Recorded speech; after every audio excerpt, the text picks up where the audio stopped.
Assalomu alaykum hurmatli talabalar. Bugun siz bilan Yangi O'zbekistonda xalqchil insonparvar davlat qurishning ijtimoiy siyosiy ahamiyati haqida gaplashamiz.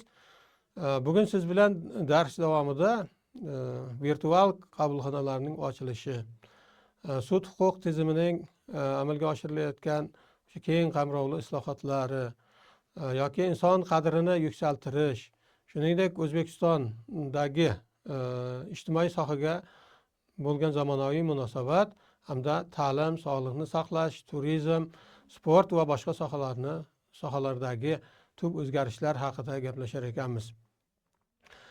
Dastlab biz qarab o'tamiz virtual qabulxonalar muloqotning yangi davri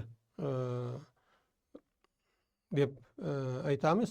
Nima uchunki bugungi kunda mamlakatimizda tadbirkorlik yoki fuqarolarning huquqini himoya qilish juda ham dolzarb mavzuga aylanyapti. Nima uchunki ularni huquqlarini himoya qilib borish mamlakatimizning rivojlanishiga ta'sir ko'rsatadigan omillardan biri bo'lib hisoblanadi.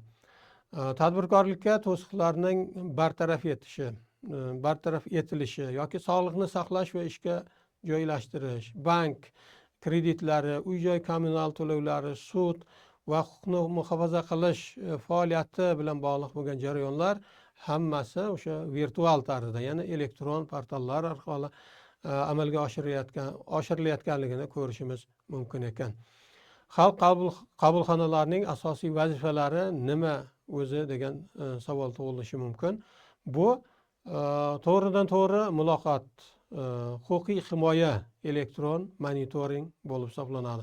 To'g'ridan to'g'ri muloqot deganimizda o'sha elektron tarzda arizalarning yoki so'rovlarning kiritilishi bo'lib hisoblanadigan bo'lsa, huquqiy himoya esa albatta ularning, ya'ni ariza bilan murojaat yoki so'rov bilan murojaat qiladigan odamlarning o'sha shaxsi sir tutilishi va oshkor qilinmasligi bilan ham e'tiborga loyiq bo'lib hisoblanadi. Elektron monitoring bu ham juda ham katta ahamiyat kasb etadi. Nima uchunki elektron monitoringda o'z-o'zidan mamlakatimizdagi berilayotgan o'sha ariza yoki so'rovnomalarga necha foizi to'g'rilanyapti yoki ularga choralar ko'rilyapti yoki ularni hal qilinishi haqida bilib borar ekanmiz. Mana yillar kesimida biz aytadigan bo'lsak, 19-yil bu o'sha murojaatlarni qanoatlantirish ko'rsatkichi 47,5% bo'lgan bo'lsa, 18-yilda 53,9%ga va nihoyat 21-yilga kelib bu 86,7%ga ko'tarilganligini alohida aytishimiz mumkin ekan. Shu bilan birgalikda mana murojaatlar tahlili asosida islohotlar o'tkazildi. Ya'ni xalqning, o'sha fuqarolarning talabi bilan valyuta va iqtisodiyot, fuqarolik va propiska, ijtimoiy dasturlar, qo'shnichilik aloqalari kabi demak islohotlar o'tkazilgan ekan. Bunda bizga juda yaxshi ma'lum, mana 17-yilgacha valyuta almashlash yoki bank plastik kartalari bilan muomalada ancha qiyinchiliklarga duch kelinayotgan edi. Hozirgi kunda esa ular deyarli anchagina yuqori darajada yumshatilganligini ko'rishimiz mumkin ekan. Fuqarolik va propiska masalasida esa bilamiz, hattoki Toshkent shahriga propiskaga qo'yish ham ancha mushkul edi. Yillab, hattoki 10 yillab odamlar propiskaga qo'ya olmasdan yurishar edi. Bitta mamlakatda yashab turgan holatda. Demak, ijtimoiy dasturlar esa bilamiz, o'sha kam ta'minlangan aholiga yoki talabalarga yoki bo'lmasa o'sha fan bilan shug'ullanuvchi odamlarga nisbatan amalga oshirilayotganligini ko'rishimiz mumkin. Bularni sohalar bo'yicha aytadigan bo'lsak, o'sha tibbiyot sohasi, ta'lim sohasi va boshqalarni aytib o'tishimiz mumkin ekan.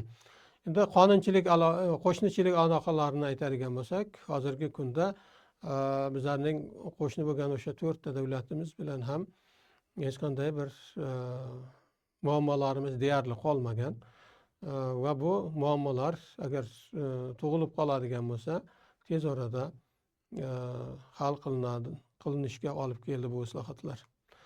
Shu bilan birgalikda mana sud huquq tizimida tub islohotlar amalga oshirildi. Bunda asosiy sabablardan mustaqillik, sud hokimiyatining chinakam mustaqilligini ta'minlash hamda davlat siyosatining ustuvor yo'nalishlaridan biriga aylandi.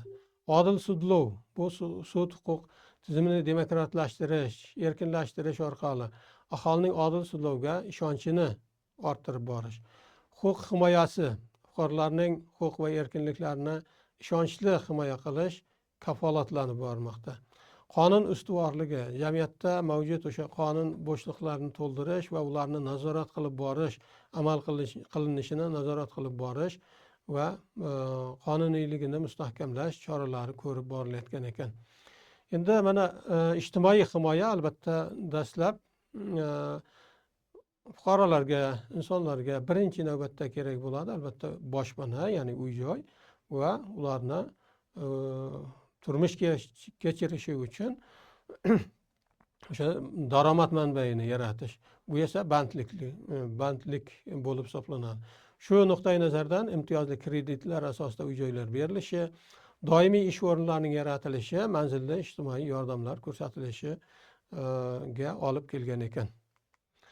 Ijtimoiy sohadagi o'zgarishlarni qaraydigan bo'lsak, ta'lim tizimini modernizatsiya qilish, ya'ni yangilab borish, tibbiyot xizmatlarini ochiqligi hamda kengayib borilayotganligi, inson, jamiyat, davlat prinsipi asosida demak amalga oshirilayotganligini aytishimiz mumkin ekan. E'tiboringiz uchun rahmat.